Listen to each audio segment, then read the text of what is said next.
Good morning, I'm Taylor Wilson, and this is 5 Things You Need to Know Wednesday, the 18th of October, 2023.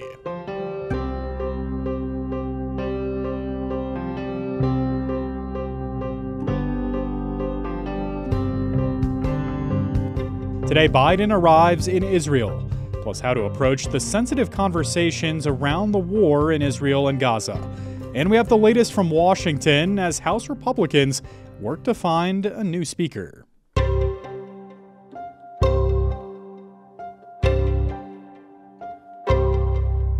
A blast slammed a Gaza City hospital yesterday. The Hamas-run health ministry in Gaza said at least 500 people were killed and blamed an Israeli airstrike. The Israeli military blamed a rocket misfired by other Palestinian militants, part of a group called Islamic Jihad, a smaller, more radical group that often works with Hamas. Verified video from the hospital explosion showed fire engulfing the building and the hospital grounds covered with dead bodies, many of them young children. The American Friends of the Episcopal Diocese of Jerusalem, which operates the medical center, said in a statement last night that hundreds of staff, patients, and refugees who were sheltering at Ali Arab Hospital were killed and wounded. The hospital means the Arab People's Hospital in Arabic and provides care to all people in Gaza, regardless of faith or other affiliations, according to the organization. Meanwhile, President Joe Biden will arrive in Israel today. Even before he left, his trip was hit with a setback. Jordan canceled the 4-way summit it was scheduled to host today with Biden and 3 Arab leaders: Jordan's King Abdullah II, Egyptian President Abdel Fattah el-Sisi, and Palestinian Authority President Mahmoud Abbas. Biden will meet as scheduled with Israeli Prime Minister Benjamin Netanyahu and other Israeli officials in Tel Aviv today. You can follow along with usatoday.com for live updates throughout the day.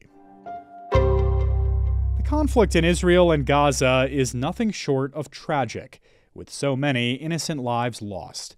But vastly different political views, seemingly contradictory truths, and heightened emotions are making conversations among family, friends, and colleagues polarizing. Experts say there's no one way to approach these kinds of hypersensitive topics to avoid conflict, but listening and being open to other perspectives while holding true to one's own convictions can be one place to start. I spoke with USA Today wellness reporter David Oliver for more. David, thanks for coming on the show. Thanks for having me, Taylor. So, David, it's a tense time with the conflict in Israel and Gaza, and you wrote a piece about balancing some of these strong feelings while working to preserve the relationships in our lives. I want to just start with social media, if we could. What do experts recommend when it comes to expressing fears and frustrations on these platforms amid all these tensions? Well, people are certainly sharing a lot on these platforms and often doing so not necessarily with the hopes of convincing someone, but because they don't have any other outlet where they feel like they can share all of their feelings. So they're doing so in a sort of echo chamber, which experts are saying is not necessarily a bad thing in theory, but for others in their orbit, these people may not be on the same level specifically. So that's what's causing a lot of strife and chaos right now. And when it comes to in-person conversations and group chats with family and friends, for example, what do experts advise about talking heavy politics right now? Basically, it's a combination of things. And often, really, it's that people need to really think a lot before they say something. It could be better to say nothing at all than to engage with someone who you know you're going to have a direct conflict with. If you are really trying to broker some kind of dialogue or a peaceful discussion, it would be good to lead with stories that are personal as opposed to starting off with, I agree with XX group because of XX problem. It's best to sort of, I guess, go into something by explaining your human emotions on something and kind of trying to find some common ground to begin with, and then getting into some other issues if you see fit. But it's also perfectly okay to not engage, or if someone tries to engage you, you can also decline that request for the time being, for the foreseeable future, because the reality is that if you're not going to agree on this, and if there isn't a path forward in a relationship because of that, it might be worth cutting that now before the conflict continues to get worse. And you touched on this a bit, but David, how crucial is introspection in all of this? It is very crucial. I think that it's important for everyone who is curious about this issue, especially those who want to say something, to really be educated. And that is way easier said than done. There are many, many, many different takes and understandings of this issue that go beyond what one person could possibly sit with. But I think it's important to really think about your own biases, where you come from, put yourself in the shoes of someone who may feel differently, and try and kind of figure out your own opinion from there. Much easier said than done, but educating oneself doesn't ever hurt. And no one wants to lose a relationship, whether it's a romantic relationship with a family member, with a friend. David, what can you do if relationships seem irreparable amid these tensions? I think it's a combination of things. People I've talked to, it could mean really hitting pause on that relationship. It could mean really thinking about how, okay, in this moment of crisis, people exchanged really heated words, maybe giving them some grace and recognizing that this does not define that person necessarily in the heat of the moment, what they really feel. So there's room for some forgiveness there, but it's definitely a case by case basis. All right. David Oliver covers wellness for USA Today. David, thank you for your perspective and insight here. Really appreciate it. Of course. Thank you so much. Republican House Judiciary Committee Chair Jim Jordan lost the first round of voting yesterday to choose a new Speaker of the House. That means the lower chamber remains in disarray. House Republicans nominated Jordan to the speakership last week, but his chances of earning 217 votes, the number needed to become Speaker, got murkier after 20 of his fellow Republicans voted against him. Congressman Patrick McHenry has served as a kind of placeholder Speaker since former Speaker Kevin McCarthy was ousted from the role earlier this month. But McHenry doesn't have the same powers as an official leader, and Democrats aren't lending their GOP colleagues any support. So Republicans must find a way to agree on a new Speaker.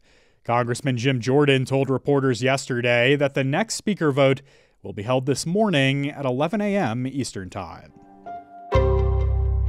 Amid high numbers of homelessness around the country, more cities are creating tiny home villages to quickly bring unhoused people indoors and connect them to basic resources.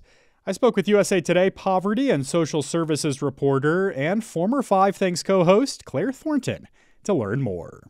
Claire, welcome back to Five Things. Hey, Taylor. It is great to be back on the show. It's so good to have you back. So starting here before we get to some of the solutions, just how big of an issue is homelessness nationwide right now, and in particular in California? Homelessness in the U.S. has increased steadily the past decade. Across the country, more than 580,000 Americans live without adequate shelter.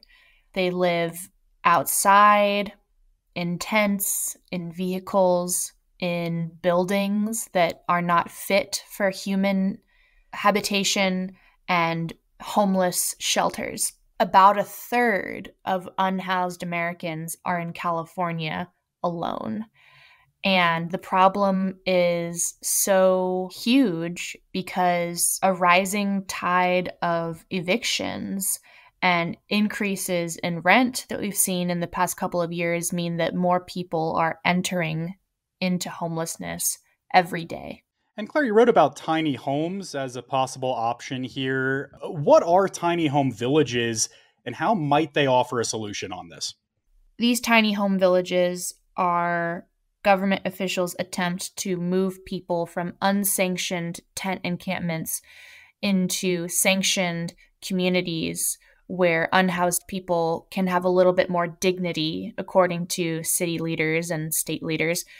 Across the country right now, local governments are trying to clear away tent encampments and get people indoors into better forms of shelter, like these tiny homes. It gives people a roof over their head, a door that locks, an electrical outlet, and a little bit more dignity. Yeah, and some homeless people in Los Angeles and also Austin, Texas have been in tiny homes for years. What results are we seeing from those projects, and what lessons could other places take away? So, if you're unhoused in a city like LA or really any city in the US, and government officials get you into a tiny home village or a temporary housing program at a hotel or in a homeless shelter, that's like a waiting room. That is a first step, and it's not permanent housing. Once someone is in a tiny home village, it's temporary, it's transitional housing, and the end goal is to get an apartment of your own, probably paid for, hopefully paid for with a Section 8 housing voucher or an emergency housing voucher from the federal government.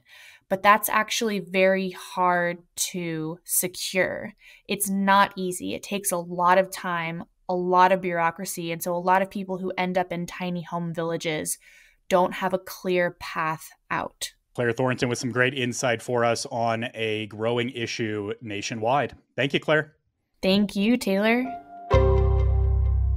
Special prosecutors said yesterday that they're seeking to recharge actor Alec Baldwin with involuntary manslaughter in the fatal shooting of cinematographer Helena Hutchins in 2021 on the set of the movie Rust.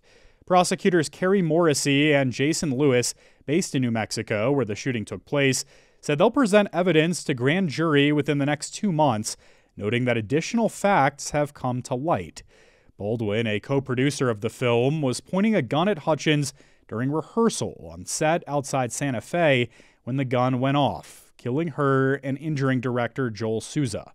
Special prosecutors in April initially dismissed an involuntary manslaughter charge against Baldwin, saying at the time they were informed the gun might have been modified before the shooting and malfunctioned.